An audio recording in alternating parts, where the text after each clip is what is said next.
اعوذ باللہ من الشیطان الرجیم بسم اللہ الرحمن الرحیم۔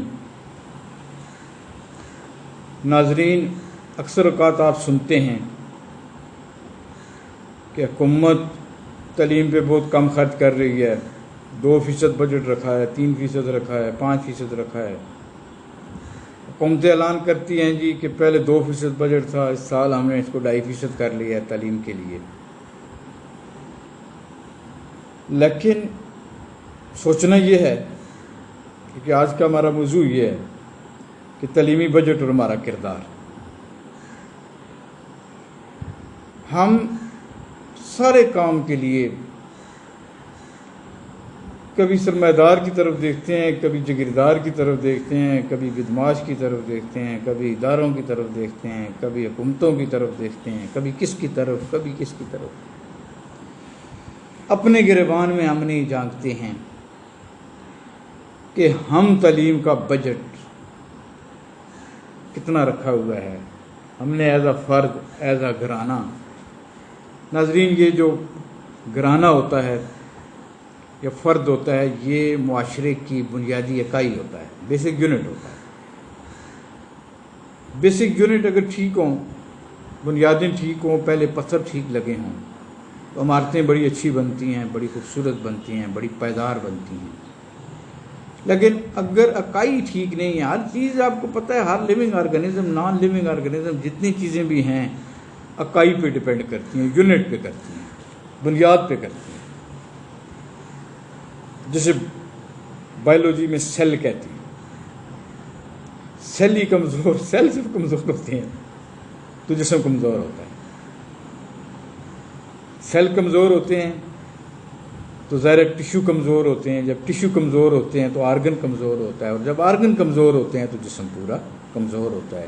تو یہ قوم جو بنتی ہے یہ پورا جسم ہوتا ہے، پوری باڈی ہوتی ہے، جس میں ہر پرزے کا، ہر آرگن کا ایک کردار ہوتا ہے، اور وہ سارے مل کے پورا نظام بناتے ہیں۔ اب ہم نے اپنے گریبان میں جاننا ہے کہ ہم ایز اے فرد تعلیم کے ساتھ کیا کر رہے ہیں۔ ہمارا بجٹ، ہمارے اخراجات باقی کاموں کے لیے کتنے ہیں اور تعلیم کے لیے کتنے ہیں۔ ہم نے اگر کچھ سوٹ خریدنا ہو، ہم وہ 4، 5، 6 ہزار کا خرید لیتے ہیں۔ اگر 100 روپے کی کوئی رسالہ یا کتاب ہو یا سالانہ بیس پہ کوئی 400-500 روپیہ دینا پڑ جائے تو ہمیں موت پڑتی ہے کہ بھائی وہ ہو بڑا مشکل ہے جی، بڑی مہنگی کتاب ہے جی، یہ نہیں خریدتے ہیں۔ یہاں کہ ہمارا اپنا راز کھل جاتا ہے کہ ہم بصیت فرد تعلیم پہ وہ کچھ خرچ نہیں کر رہے۔ ہم اپنے رسم و رواج پہ، اپنی غمیوں پہ، اپنی شادیوں پہ، اپنی خواہشات پہ، اپنے رہن سہن کے لیے مکانات پہ، فرنیچر پہ تو لاکھوں کروڑوں روپے خرچ کر دیتے ہیں، لیکن تعلیم پہ، ہم اپنے بچوں کی تعلیم پہ ہم کچھ بھی خرچ نہیں کرتے۔ یعنی حکومت تو پھر 2.5%، 2% کہہ دیتی ہے، 3%۔ ہم اگر اپنا حساب لگائیں کہ ہم کیا خرچ کر رہے ہیں بصیت فرد، بصیت گھرانہ، تو ہم حکومت سے بھی نیچے ہیں، ہماری دلچسپیاں نہیں ہیں۔ اور پھر فضول اخراجات میں تو ہم بہت کچھ خرچ کر دیتے ہیں، اس سے مطمئن ہو جاتے ہیں۔ لیکن اگر کسی مدرسے میں، جہاں وہ رہنما، وہ بچے جو تعلیم حاصل کر رہے ہیں، ان کے لیے اگر ہم 100 روپیہ بھی دے دیتے ہیں تو ہمیں بڑی تکلیف ہوتی ہے، ہم پریشان ہو جاتے ہیں، 100 روپیہ ان کو کیوں دیے۔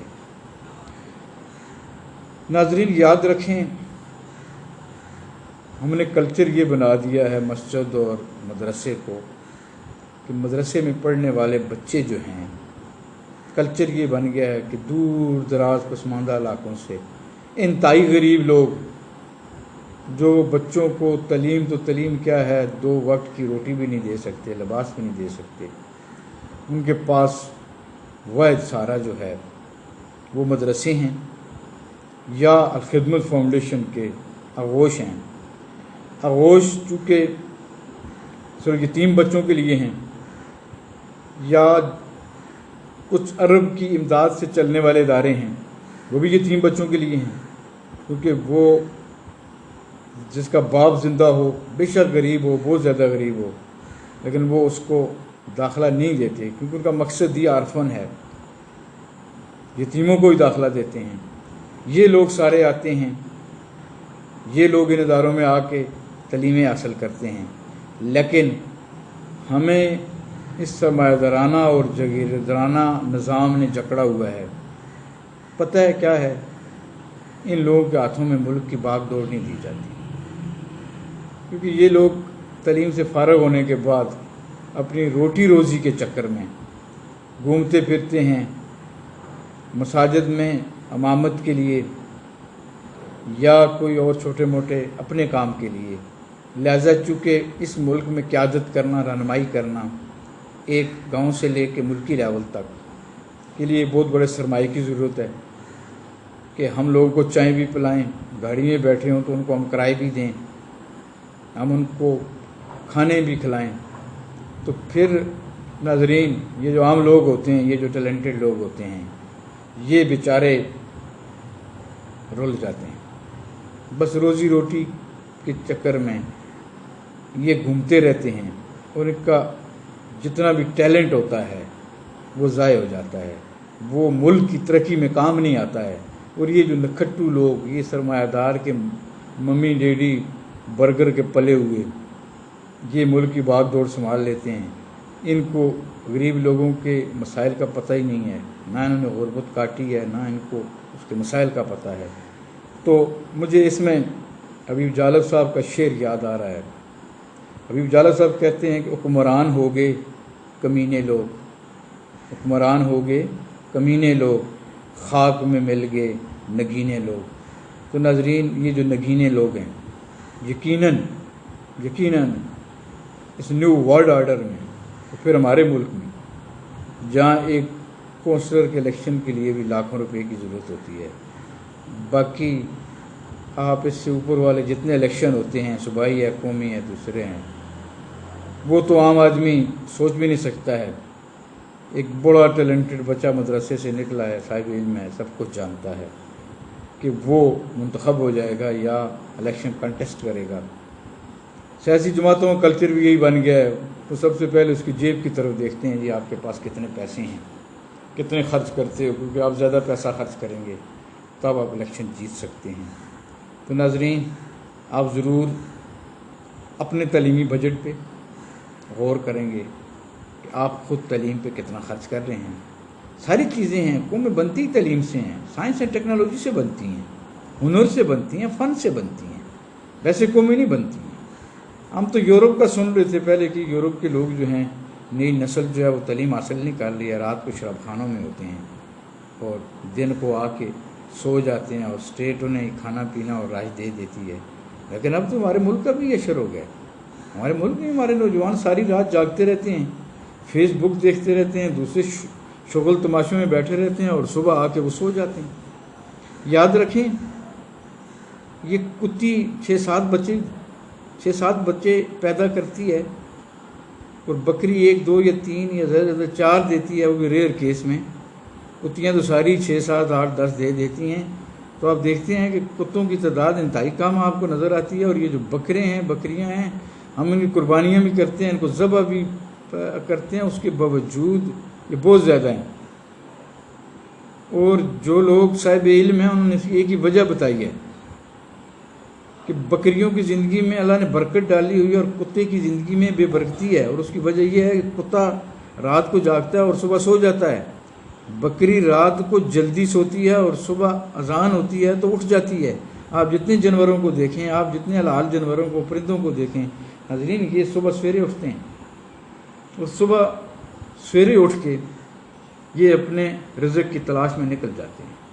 تو لہذا وہ جو یورپ کا کلچر تھا وہ ہم نے اڈاپٹ کر دیا۔ ہمارے ہائر سطح پہ ہمارے جو حکمران ہیں، جو ذمہ داران ہیں، وہ بھی یہی کام کر رہے ہیں، اور نئی نوجوان نسل کو بھی اسی کام پہ لگایا ہوا ہے۔ نوجوان نسل مسجد کی طرف، مدرسے کی طرف آتی نہیں ہے۔ دینی تعلیم کے لیے ان کو اگر درس قرآن کی اور درس حدیث کی دعوت دی جائے کہ آئیں بھائی اس میں آپ بیٹھیں، تو چند نوجوان ہوتے ہیں، 2 3 4 باقی ہوتے ہی نہیں ہیں۔ ان کی ترجیحات یہ فیس بک اور سوشل میڈیا، اور یہ ٹھیک ہے اچھی بات ہے اس کو دیکھیں، لیکن 24 گھنٹے تو اس کو نہ دیکھیں۔ یہ چیزیں اور بازار اور شغل تماشے ہیں۔ تو ناظرین، ہم انتہائی پیچھے جا رہے ہیں، آگے جا کے ہم بڑے خراب ہو جائیں گے۔ لہٰذا آپ جہاں بھی ہیں، آپ اگر اپنے گھر کے، اپنے گھرانے کے سربراہ ہیں تو تعلیم پہ زیادہ سے زیادہ بجٹ خرچ کریں اور اس کو آرگنائز طریقے سے آگے لے کے جائیں۔ یہ عصری علوم کے ساتھ ساتھ جو دینی علوم ہیں، جو قرآن و سنت کی تعلیم ہے، آپ اس پہ بھی توجہ دیں۔ میں آخر میں پھر حبیب جالد صاحب کو پڑھوں گا: حکمران ہو گئے کمینے لوگ، خاک میں مل گئے نگینے لوگ۔ تو ناظرین، اس دور میں واقعی نگینے لوگ جو ہیں وہ خاک میں ملے ہوئے ہیں۔ ڈگریاں لے کے لائق فائق لوگ ہاتھوں میں چند ٹکوں کی ملازمت کے لیے بھاگ رہے ہیں، اور وہ جو سرمایہ دار اور جگیردار کی اولادیں ہیں، نالائق جن کو کچھ پتہ ہی نہیں ہے، تو وہ بیٹھے ہوئے ہیں اسمبلیوں میں، اور وہ ہمارے ان بچوں کی تقدیروں کا فیصلہ کر رہے ہیں۔ ضرور سوچئے گا میرے بھائیوں، میری بہنوں، اس معاملے میں ضرور سوچیں گے۔ جب آپ